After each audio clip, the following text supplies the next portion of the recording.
C'est officiel, l'ex-ministre de la Défense Bandao a été désigné officiellement président de la transition du Mali ce lundi. Vieux Samake est membre du M5 RFP. Il nous donne ses impressions au cours de cette édition. Le 60e anniversaire de l'indépendance du Mali sera célébré ce mardi 22 septembre dans un contexte difficile. Selon certains historiens, nous sommes toujours dépendants des éléments de réponse dans cette édition. Ces 60 dernières années furent jalonnées de nombreux événements desquels nous pouvons, en y jetant un regard rétrospectif, tirer des enseignements pour éclairer notre chemin vers l'avenir. Nous sommes lundi 21 septembre 2020. Chers téléspectateurs, merci d'avoir choisi LTV pour vous informer.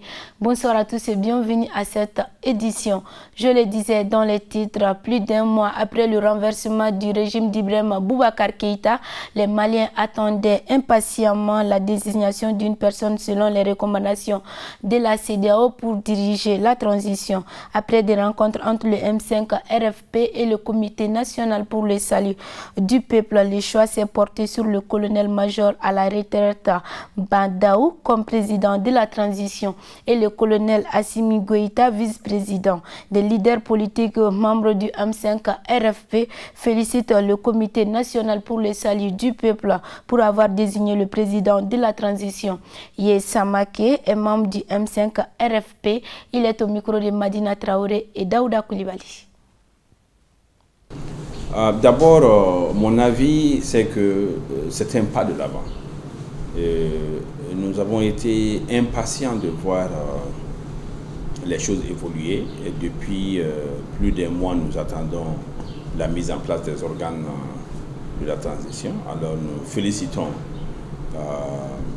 le CNSP pour avoir mis en place rapidement ou nommé le président. Bon, le président qui est nommé est inconnu. Et donc, Dao a servi plusieurs présidents du Mali, Bandao. Est-ce qu'il a l'envergure pour une transition réussie? La question peut se poser. Mais au PACP, nous prenons acte de cette nomination. Et je crois le bureau exécutif, le bureau politique du PACP va se réunir ce soir même pour déterminer la réaction du parti. Mais en attendant, je prends acte de cette nomination et félicite le nouveau président de la transition et lui souhaite plein succès dans la conduite de cette transition qui est une période délicate et fragile pour le Mali. Délicate si on s'y prenait bien. Si nous saisissions ce moment-là, nous pouvons mettre les jalons de la refondation du Mali. Alors pour cela, c'est une période très délicate. Et donc, nous saisissons le moment. Faisons en sorte que les hommes et les femmes qui vont être choisis pour ce moment précieux puissent s'élever à la hauteur des attentes du peuple malien. Je crois que la position du M5 RFP a évolué depuis sa dernière sortie au lendemain, même le jour même des concertations.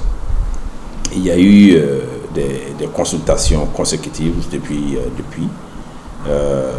On n'a pas encore reçu les mots d'ordre du comité stratégique. Et nous espérons que le comité stratégique va se réunir aujourd'hui en crise pour analyser la situation et partager la perspective du M5. Pour le moment, cela n'a pas été fait, mais je me dis, bon, le CNSP a respecté les impositions de président civil. Bandao, bien sûr, est un militaire à la retraite et que nous pouvons considérer comme un civil. Et donc, Assimi, qui assure les fonctions de vice-président. Je crois que il va falloir réfléchir et voir si ce duo-là est ce qu'il faut pour le Mali. Et nous attendons le mot d'ordre du M5 avant de nous prononcer. Et je crois que ce duo respecte à plus d'un titre les exigences de la CEDEAO en termes de nomination d'un président civil. Je n'ai aucun doute qu'ils vont choisir un premier ministre civil. J'aimerais savoir un peu plus sur les conditions de nomination qui ont prévalu. Est-ce que tous les acteurs ont contribué comme cela avait été annoncé par le CNSP? Est-ce que le M5-RFP a participé dans ce collège pour nommer le président? On n'en sait pas grand-chose pour le moment. C'est pourquoi il est prudent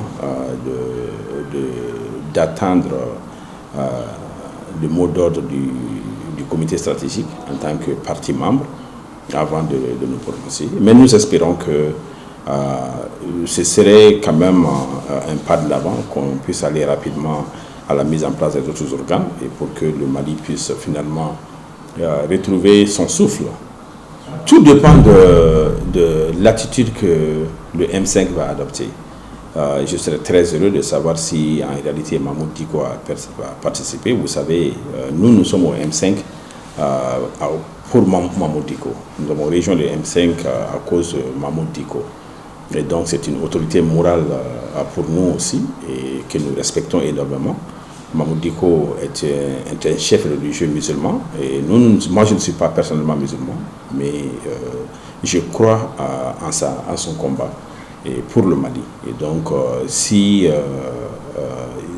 il est vrai qu'il a participé, cela nous rassurerait énormément. Un peuple, un but, une foi. Le 22 septembre 1960, Maliba Kera Antaï. Et le peuple malien a pris les rues, des villages et des villes pour cantonner et entonner Maliba Kera Antaï. Et quand vient le 22 septembre 2020, je ne peux m'empêcher de me rappeler Bazumana Sissoko, qui a éloquemment et avec une si belle voix chanté Maliba Kera Antaï. Cette phrase a une signification profonde. Ça détermine comme le uhuru, c'est-à-dire le cri de joie pour la liberté. Liberté d'aller et de venir. Liberté d'envoyer ses enfants à l'école. Liberté d'avoir accès à des soins de santé. Liberté d'avoir une paix d'esprit dans son pays. Voilà cette liberté qui a été réclamée depuis le 22 septembre 1960. Et j'ose espérer que cette transition va poser les jalons de nouvelles libertés retrouvées. Et le Mali en a besoin, le Mali mérite toutes ces libertés-là. Alors, bonne fête d'indépendance à toutes et à tous. Bonne fête d'indépendance au Mali. Et diriger, c'est servir.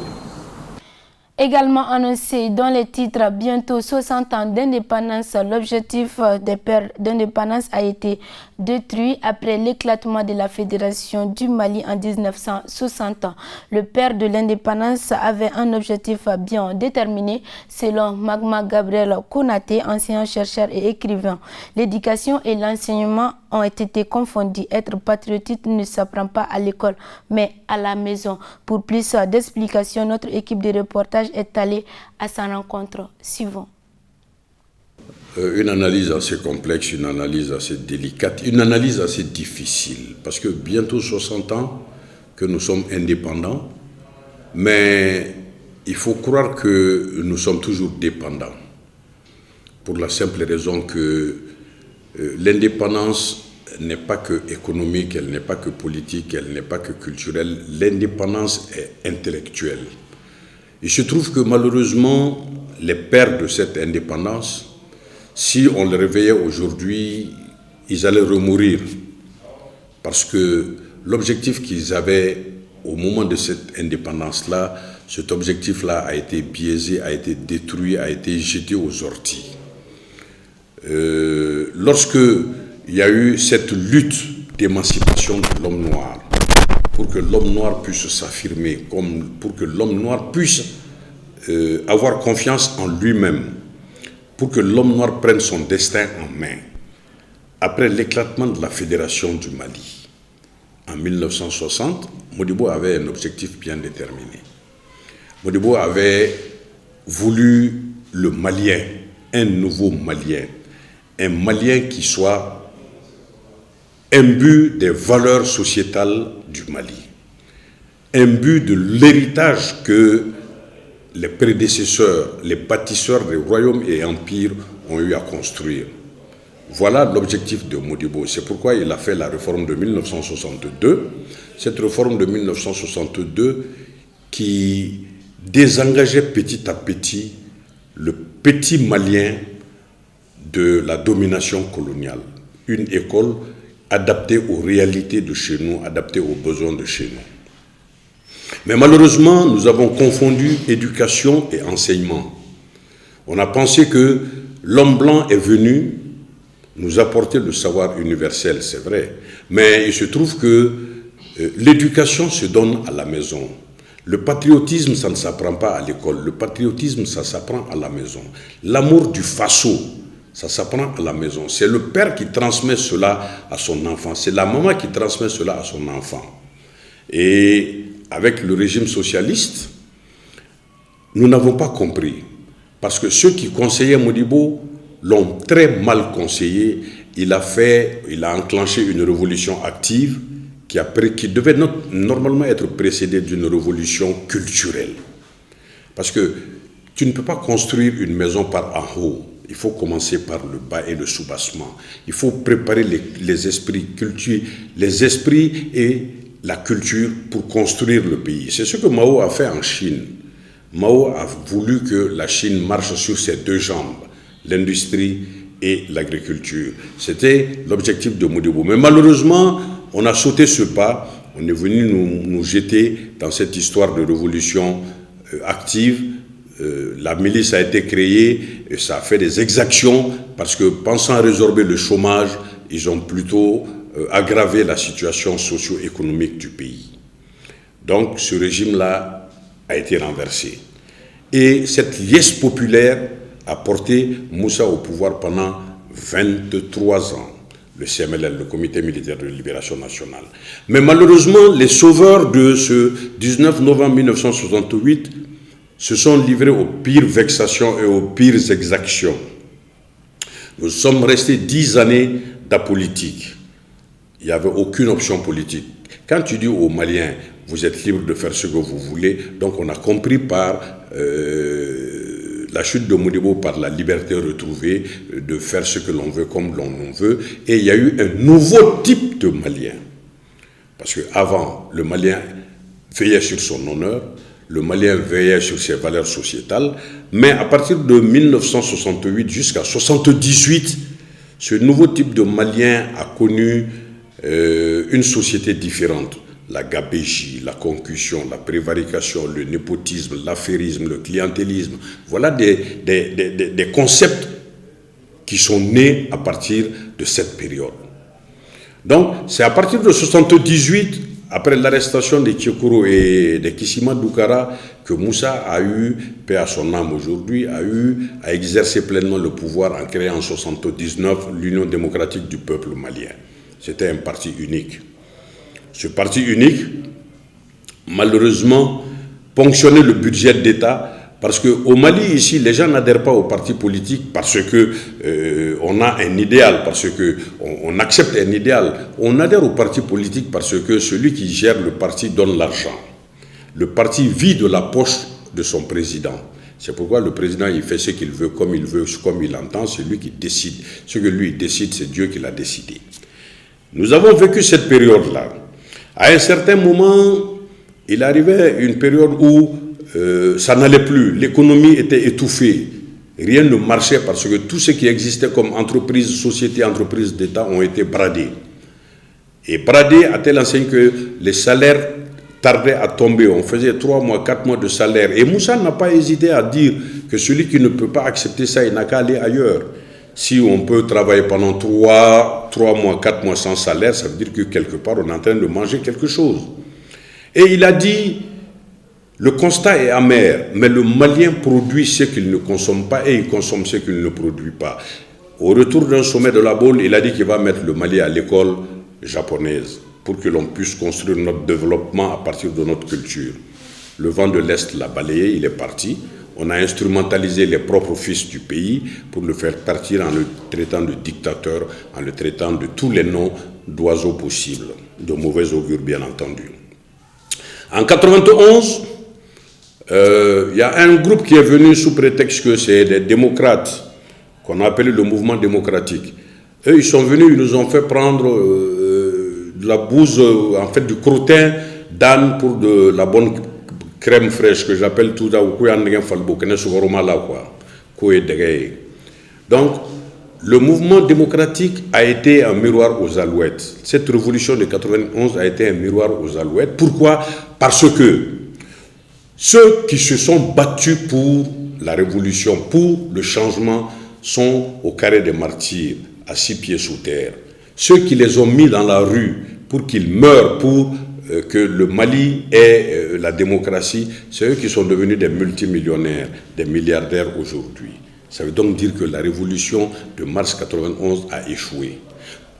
Elle a échoué pourquoi? Parce qu'on a pensé que la démocratie, c'est faire ce que l'on veut. On a pensé que la démocratie, c'est le multipartisme. Il y a plus de 200 partis aujourd'hui au Mali. Pour quelqu'un qui est conséquent, est-ce qu'il peut y avoir 200 projets de société dans un pays comme le Mali? Ce n'est pas possible. Et sur le plan culturel, ils n'ont rien fait du tout, parce que c'est pourquoi je dis que nous ne sommes pas indépendants encore dans nos têtes. Pourquoi? Parce que tout développement doit se construire sur la culture. Parce que la culture, elle englobe la politique, elle englobe l'économie, la culture englobe le social, la culture englobe tout ce qu'il y a de la vie de l'homme. Parce qu'on dit que c'est le savoir-faire et le savoir-être de l'homme. Et tous ces aspects ont été négligés. Les gens sont venus uniquement prendre de l'argent, s'enrichir par tous les moyens. Envoyer ses enfants aux études au Canada, envoyer ses enfants aux études aux États-Unis, faire ceci et faire cela. Et le pauvre citoyen, le pauvre peuple qui se trouve être là, au nom duquel on parle, est en train de tirer le diable par la queue. Et souvent même, on ne voit même pas le diable à plus forte raison lui tirer la queue. Il y a des fonctionnaires qui ont failli laver ici le chien contre rémunération, comme on le dit en Bambara, Gavulugo sera là. Bon, mais les gens sont en train de s'enrichir. Et on n'en a pas tenu compte.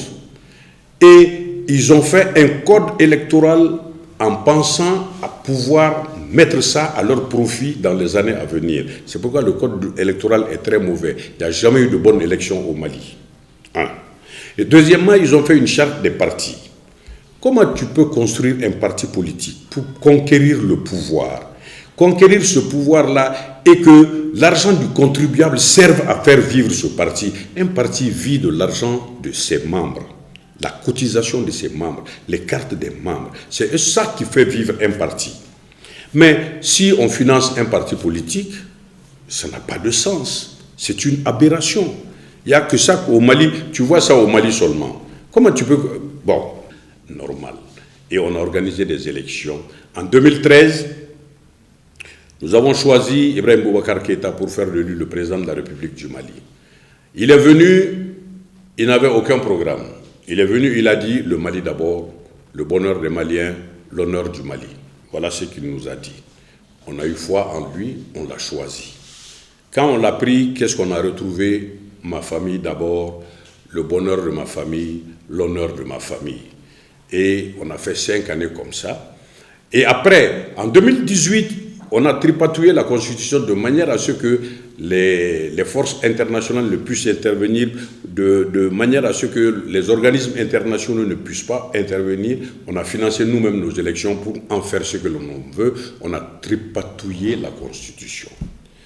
On a élu encore Ibrahim Boubacar Keïta comme président de la République. Mais ça n'allait pas. Ça ne marchait pas. Et il a fallu que finalement, les religieux se lèvent qu'eux, ils se mêlent de la danse parce que les hommes politiques ont échoué, lamentablement échoué. Ils sont allés se cacher dans le vestibule des leaders politiques. Cachés dans le vestibule des leaders politiques, on ne peut pas leur demander autre chose parce qu'ils ne peuvent pas s'assumer. Sans l'argent de l'État, ils ne peuvent pas faire vivre leur parti. Aucun leader politique au Mali n'a une base solide dans son village. Bon, il y en a quelques-uns ou deux, mais tous, ils sont à Bamako ici. Et c'est à Bamako ici qu'ils crient. Après les élections, ils crient au vol, ils crient à ceci, ils crient à cela. Personne ne va dans sa localité pour dire il y a eu ceci ou il y a eu cela, voilà ce qu'on a fait, qu'est-ce qu'on peut faire pour la prochaine fois. Personne ne le fait. Après les élections, c'est fini. Ils ne mobilisent le peuple qu'à cause de l'élection. Or, la charte des partis dit ceci, qu'un parti est créé, il est créé d'abord pour organiser le citoyen, pour éduquer le citoyen, pour le former afin de l'amener à s'intéresser aux élections et à prendre part aux élections, à leur organisation. Et ensuite, en troisième point, lorsque ce parti a un élu, quel qu'il soit, l'accompagner pour qu'il puisse exercer ce pourquoi on l'a choisi dans le sens du parti. Voilà la charte des partis politiques, mais tel n'est pas le cas chez nous. Et voilà comment, finalement, quand les gens se sont levés, vu la situation catastrophique que le Mali a connue, vu la dégradation même du tissu social, vu la honte dans laquelle se trouvait le peuple malien, le Mali tout entier, parce que personne ne nous respectait. Même aujourd'hui, aucun pays de nos voisins, aucun pays de la sous-région ne respecte le Mali. Pourquoi? Parce que celui qui était là a fait du Mali n'importe quoi. Il a fait du Mali le plus bas des pays de la sous-région. Et c'est la raison pour laquelle, pour parachever l'œuvre du peuple malien, les jeunes militaires ont pris le pouvoir. Mais malheureusement, inexpérimentés, ils n'écoutent pas. Sinon, il ne servait à rien de prendre le pouvoir pour venir écouter tout le monde. Tu prends le pouvoir, tu l'assumes. Hein? Il faut s'assumer. Et si tu ne t'assumes pas, c'est les leaders politiques qui vont venir encore, c'est les mêmes têtes qui vont encore revenir te parler de ceci, te parler de cela. Et je ne suis pas d'accord avec ceux qui disent qu'il faut qu'on change les vieilles têtes là. Il faudrait qu'on comprenne que la lutte politique, c'est une lutte de longue haleine. Tu commences à la base pour arriver au sommet. Mais nous, notre lutte politique, c'est quelqu'un qui crée son parti, il est le président et il reste président à vie. Or, moi je me rappelle quand Mitterrand venait ici pour inaugurer le Soudan Club, ce que l'on appelle aujourd'hui le carrefour des jeunes, c'est Mitterrand qui l'a inauguré ici, quand il était jeune ministre des colonies. Et en 73-74, il est devenu secrétaire général du Parti socialiste. Et ce n'est qu'en 81 qu'il est devenu président de la République de la France. Alors c'est pour vous dire qu'il y a un cheminement à faire. Bon, mais aujourd'hui, nous, on se réveille. Moi, j'ai volé suffisamment d'argent. Je réunis quelques camarades et puis je fais mon congrès. Et puis je donne de l'argent à gauche, à droite. Je fais un congrès, je dis je vais être candidat aux élections présidentielles. Mais c'est-à-dire, il n'y a qu'au Mali qu'on voit des bêtises de ce genre-là. Il n'y a qu'en Afrique qu'on voit des conneries de ce genre-là. Et c'est pourquoi, de 1960 à nos jours, nous ne sommes pas encore indépendants. Voilà. Pour une vraie stabilité du pays, il faut obligatoirement une refondation des mentalités de l'homme malien. Il faut que le Malien se mette en cause. Il faut que le Malien comprenne que personne ne viendra faire le Mali à notre place. Que le Malien se dise que moi, d'abord, mon honneur, ma dignité ne me permettent pas de faire ceci ou de faire cela. Il faudrait d'abord que le Malien comprenne que ceux dont je descends, que ceux-ci doivent être des exemples pour moi dans ma vie de tous les jours. Le père doit être un exemple pour son fils. Il faut que l'on rééduque nos enfants.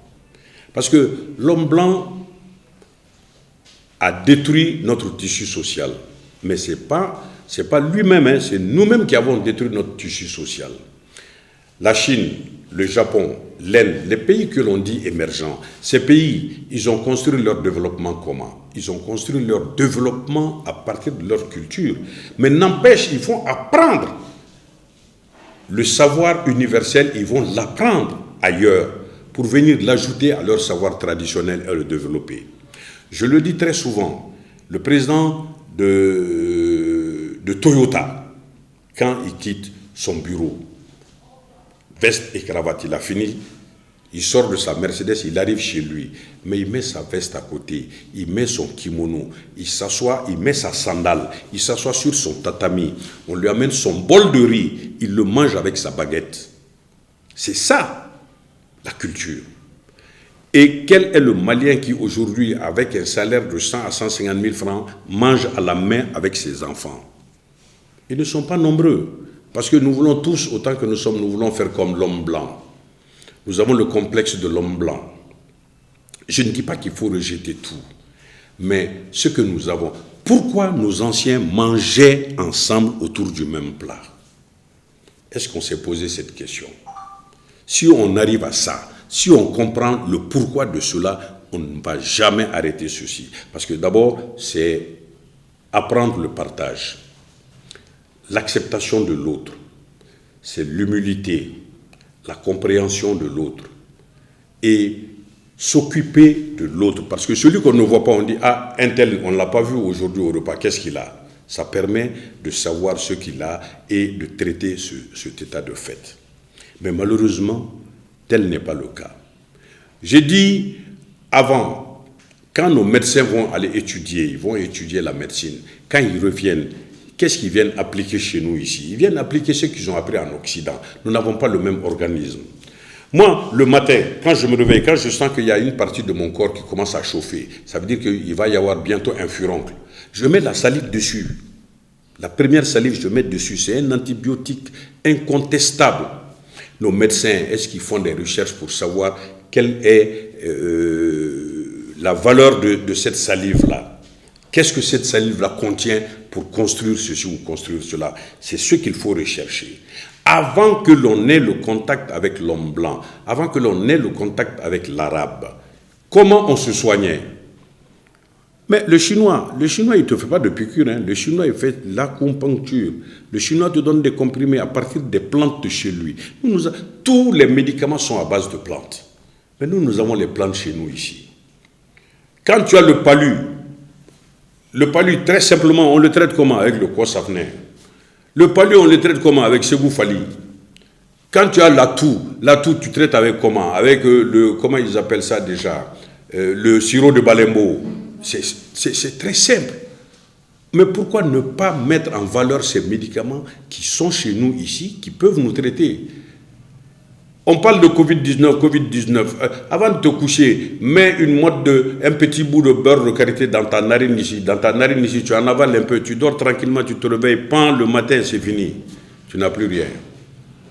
Voilà le remède contre la grippe, contre la toux et puis contre tout ce que vous voulez. Mais ce n'est pas sorcier.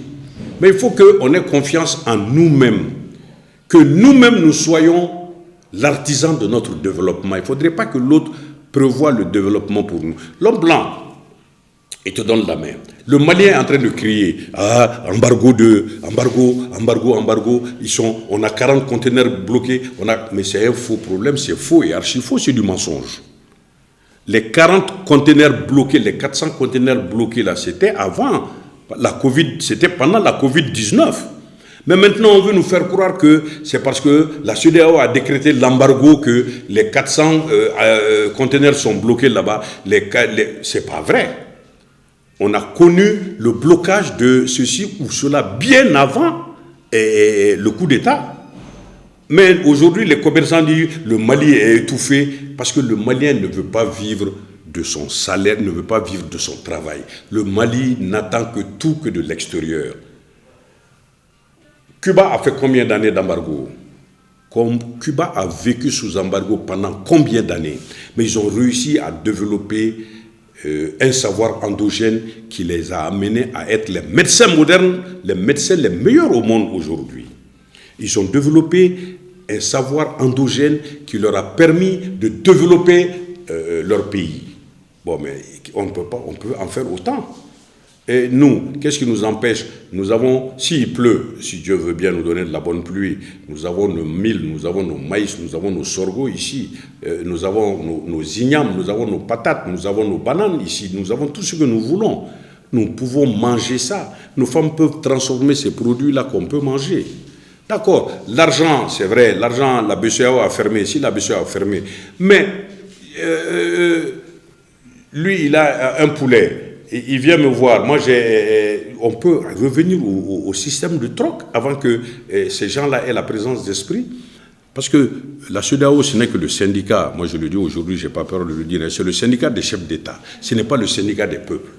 Et il faudrait que nos hommes politiques comprennent, qu'ils disent la vérité. Que nos hommes politiques... Parce que notre problème aussi, c'est que nous n'avons pas d'hommes politiques charismatiques qui puissent se lever aujourd'hui, dire la vérité. Voilà la CEDEAO, ce que nous vous disons. Vous n'avez pas le droit de faire ceci, vous n'avez pas le droit de faire cela. Les Nations Unies ont dit ceci. On ne peut pas faire d'embargo sur un pays qui n'a pas de littoral. Tout le monde le sait.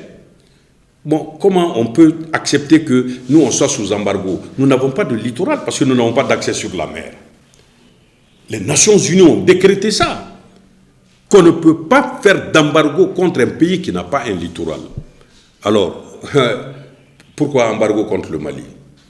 Il faudrait que nos hommes politiques s'entendent, qu'ils se comprennent, mais tous autant qu'ils sont, chacun veut être quelque part, donc personne n'élève la voix, personne ne dit ceci ou personne ne dit cela. Voilà ce qu'il y a lieu de faire. Il faut refonder le Malien, il faut reconstruire la nouvelle mentalité du nouveau Malien pour qu'on ait un Mali nouveau, comme d'aucuns l'ont dit, espoir Mali courage. Oui, tant qu'il y a vie, il y a de l'espoir. Mais l'avenir du Mali est sombre, très sombre, parce que nous avons les 2/3 du pays qui sont occupés.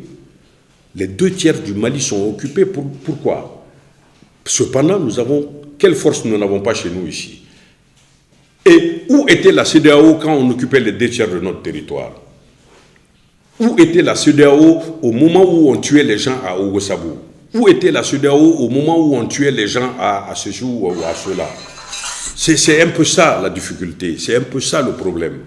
Ce qui veut dire que, donc, il faudrait qu'on sache que tant que nous-mêmes nous ne nous prendrons pas en main, tant que nous-mêmes nous ne nous considérerons pas, il va être très difficile pour nous de nous en sortir. Parce que les gens ont l'impression que Bamako, c'est le Mali, Bamako, c'est le Mali seulement, hein? Ça se limite à ça. Les gens ne savent pas qu'à Ségou, à côté à Ségou, derrière le fleuve, tu ne peux pas y aller. Les gens ne savent pas qu'à Mopti, dans l'interfleuve, il n'y a pas d'école. Tout est fermé. Et on fait croire aux uns et aux autres, on est en train de se crêper le chignon ici, parce qu'on se dit on veut le pouvoir, on veut le pouvoir, on veut le pouvoir. Rendre le pouvoir au civil, rendre le pouvoir au civil. Le civil qui va aller s'asseoir là-bas à Koulouba, hein, je ne veux pas être de mauvais augure, hein, mais tu vas aller t'asseoir là-bas. Ce qu'on a fait à Djonkunda, là, on va lui faire la même chose.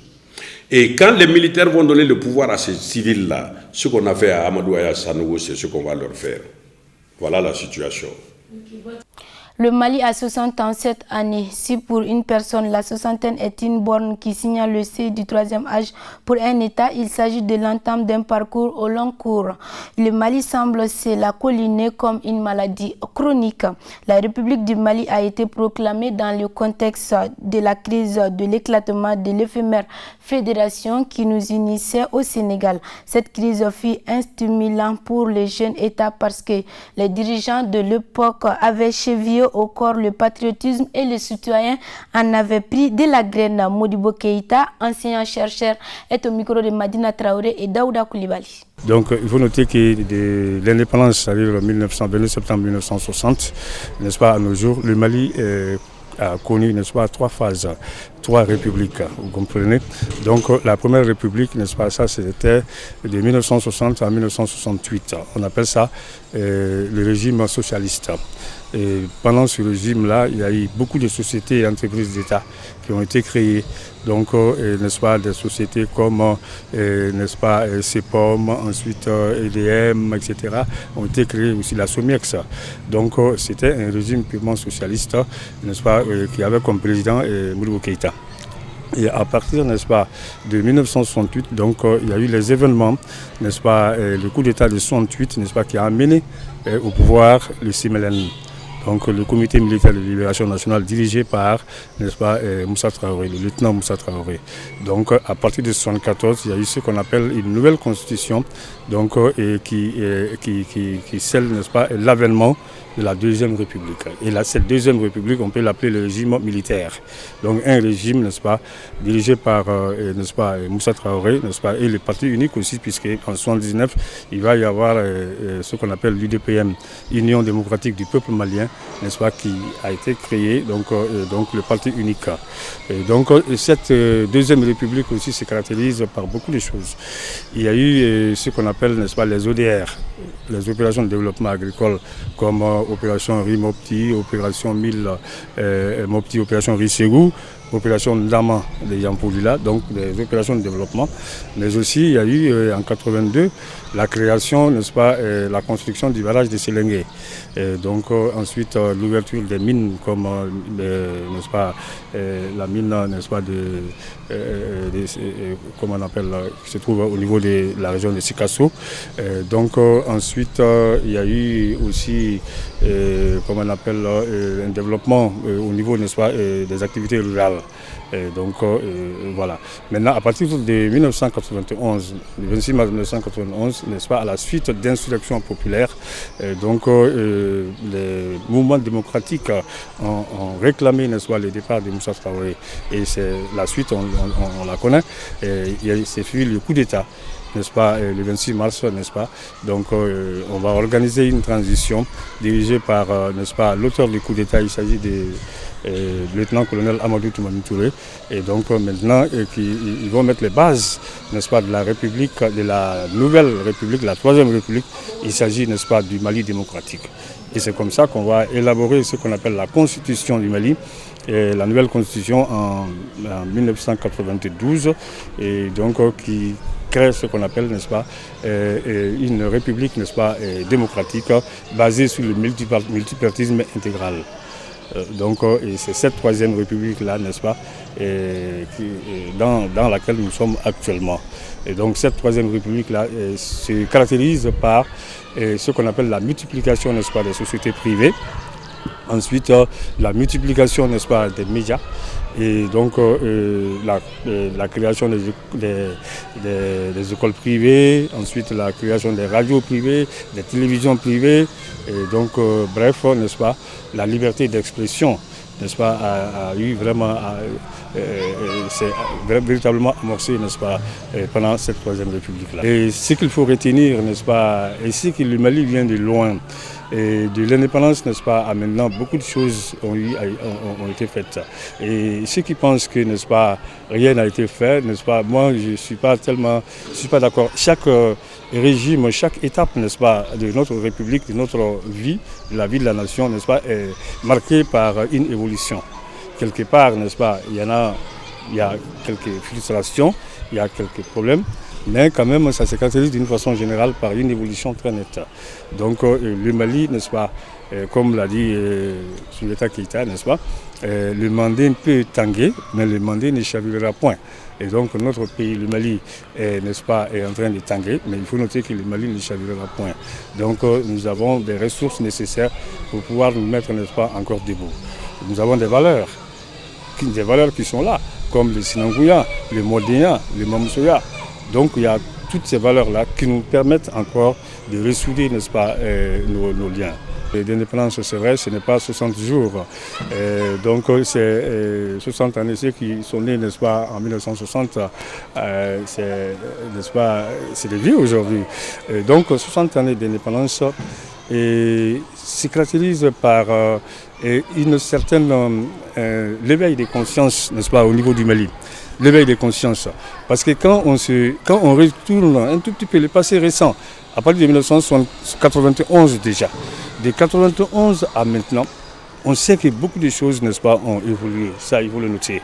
Donc les Maliens sont devenus, n'est-ce pas, sont devenus très nombreux, vous comprenez, mais aussi, il faut noter que la tâche, il y a une prise de conscience totale.